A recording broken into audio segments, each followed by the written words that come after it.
Now, I know we got some email love in the room right now. We have email people here.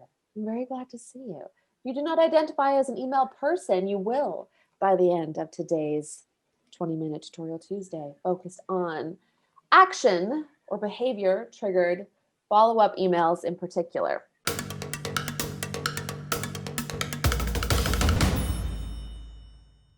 So there are lots of ways that you can trigger emails.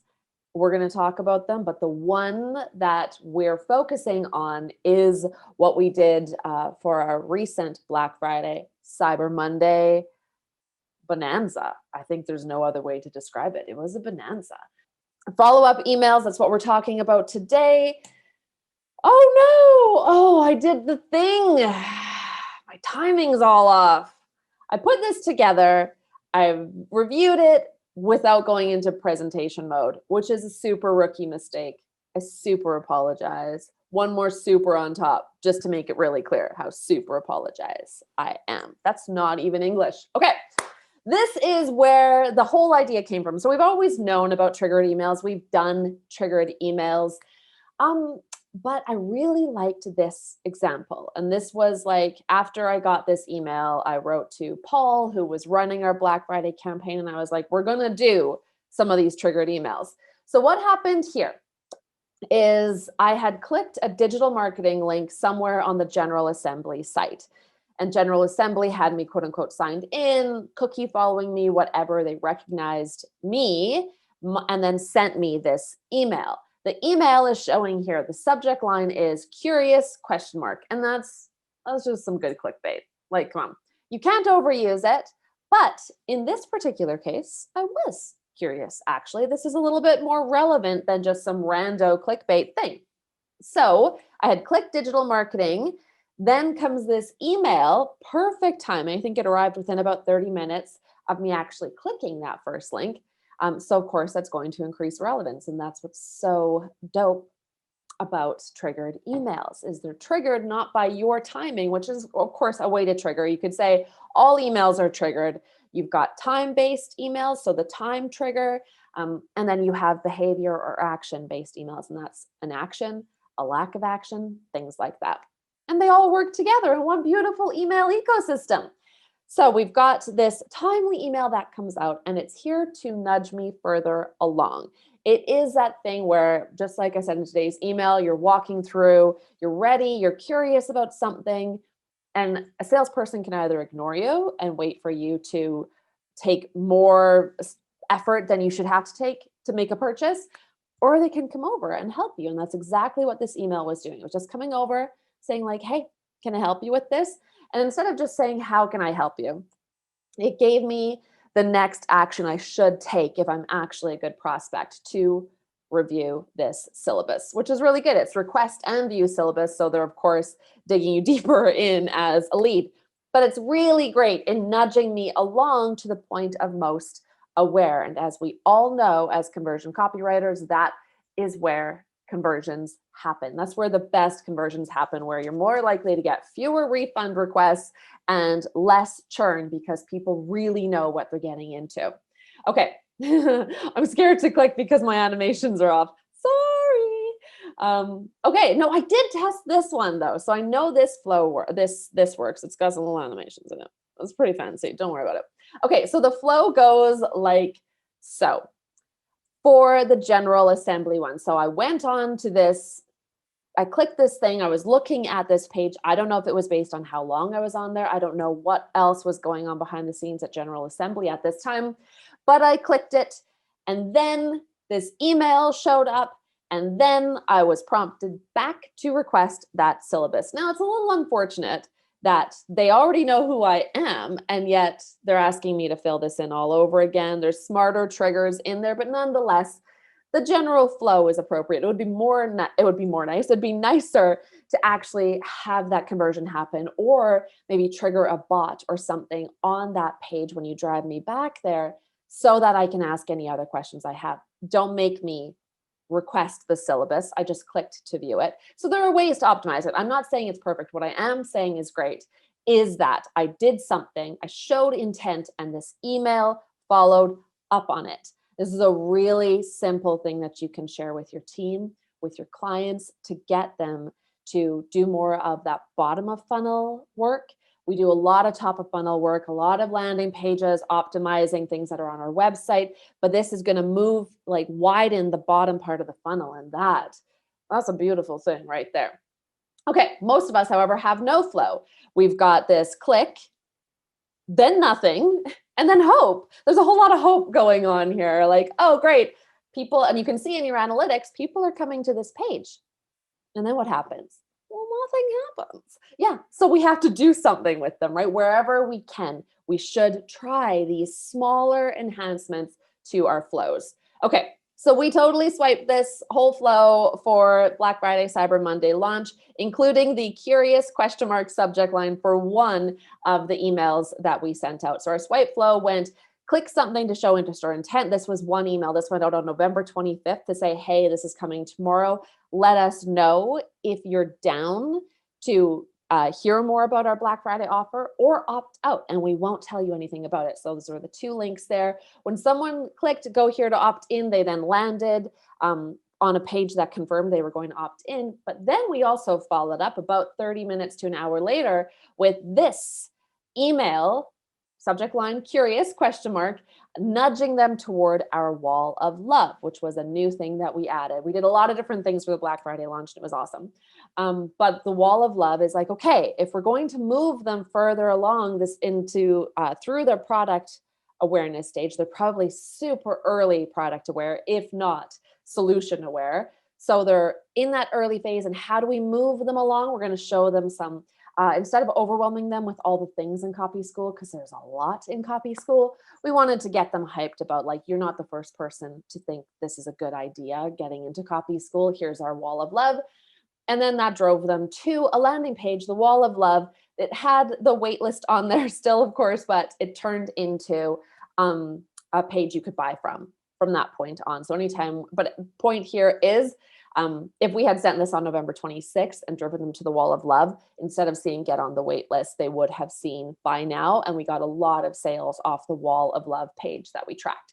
So that's what we're doing here, moving them along. That second email is not necessarily to sell them, but to get them further along so they can confidently move back into the purchasing flow.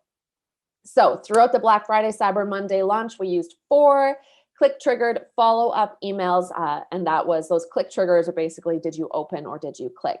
Depending on, there were different rules for the different emails that we had, but for email, the second email we sent, the third, the fourth, and the fifth, each one of those had a follow-up if you did something in there. So some people got, if you were watching these emails, you probably got a lot of emails. If you're just like, if you're one of the people out there, I'm like you, where you sign up for things and you just do it to read and learn from them. Like, you're just observing what's going on. And anytime you clicked in email 2, 3, 4, or 5, you would have got a follow-up email. So you might have been like, holy shit, Joe is emailing a lot. And that would be true, but you're also a exception if you were watching those emails come in, because most people were just getting the one email that would follow up on something whenever they authentically clicked. The days we sent those triggered emails were the days we got the most sales. That does not mean that every triggered email was uniquely responsible for bringing in those sales. We know that, I've already said the word ecosystem, all of these things work together. Our Facebook ads helped a lot. Our emails helped a lot. Our actual landing pages and all sorts of different things helped a lot. However, would we do triggered emails again? Oh, yes, we would absolutely do these triggered emails again. We saw nothing but great results. Okay. So for this particular Black Friday, Cyber Monday launch, we welcome more than 1,000 students to Copy School. And 100%, I have nothing but data to suggest that these emails help to contribute to those results. Now, your question may be, okay, so Joe, I'm supposed to tell my clients or tell my team that what we want to do is when someone clicks something, we want to trigger emails. That sounds like it's going to be a lot of work. What if we only, like, what if I trigger emails from all these different events that happen across a website or a funnel, trigger these smaller follow-up emails, and they only bring in like 1 or 2 sales a day, because you're not going broad. you are focusing in only on people who click or do something. So you could be sending an email to 100,000 people, but if you only have 5,000 of them actually clicking through, let's say, then instead of talking to 100,000 people, you're only talking to 5,000 people. And that can look like, ooh, is that really worth it? But it is really worth it, because these are the ones who've shown intent. These are the ones that should be buying or be close to buying, that you should be able, with your copy supported by smart technology, like what we're talking about here with automations, then you can actually help increase conversions. And it's all about these like incremental increases. If you've ever worked for a conversion consultancy, or if you've worked alongside one, or if you're in an organization where there is a growth team in place, they are typically not going for these giant swing for the fences wins. You don't see a lot of multi-million-dollar wins. You see smart incremental growth, because sure, you might only bring in 1 or 2 sales a day, but it's happening every single time. If this is on Evergreen, at least it's happening all the time. You let that automated sales machine run, and then you do the same thing for another part and another part and another part. And all you have to do is, this is one email that was like, curious, question mark, go here and do this next thing. And you can do that all over the place. And that's how you start to bring in real wins for your clients. It's not necessarily going to be a single campaign that you run, but if you do have a client, or if your team is selling things on Evergreen, like a lot of SaaS companies, most e-commerce, people who don't live in the world of launches, you're going to have emails running, you're going to have people visiting your site.